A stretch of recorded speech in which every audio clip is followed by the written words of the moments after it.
meelo ka mid ah cirifka adduunweynaha meelo kuleyl badan abaar badan sidoo kalena meelo aad u gubasho badan waa Australia waxa lagu magacaabaa reer kangaroo waxa laga helaa oo kaliya Australia waa mid kan ka badbaaday abaar aad u badan waxa uu ka soo jeedaa malaayiin sano ka hor baaqana wuxuu ku ahaa koonka in badan waa waqti aad u adag waxaana dhacay sidoo kale abaar ba'an midkaas halkan ka jira haraadka macaluusha iyo duruufta adag ee halkan ka jirta qaar badan ayaa naftooda si salfataa waana mid ku soo noqnoqota halkan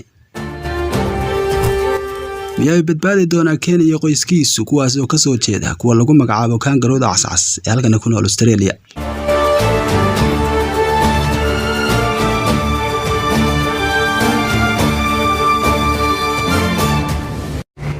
qaaradda Australia qaaradda ugu weyn xagga da'da qaaradaha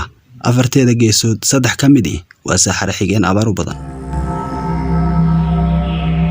aradsanta 5 inch oo roob ay heshaa sanadka oo dhan waana meel abaar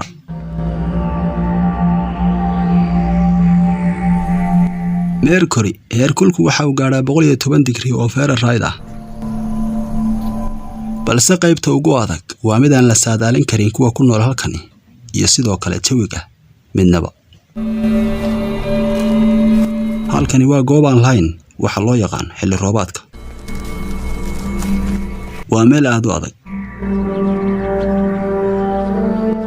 waa meel ay kulushahay libdhadu waa meel aan loo ogolayn booqashada dadka haddii aan jirin wax diyaarada ama aan diyaarad wadan sidoo kalena waa meel heerkulkeedu aad u sareeyo isla mar ahaantaasina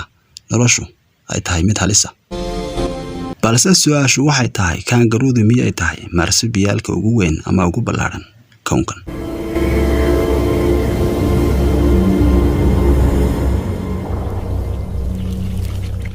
midani dhadiga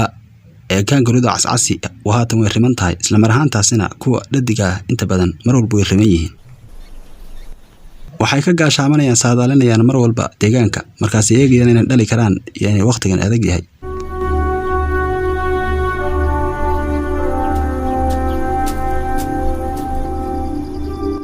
waxay waqtiyada ugu badan gardaadisaa 3 dhalood isla mar ahaantaasina 3 dhalood oo kala waqtiya kalena yar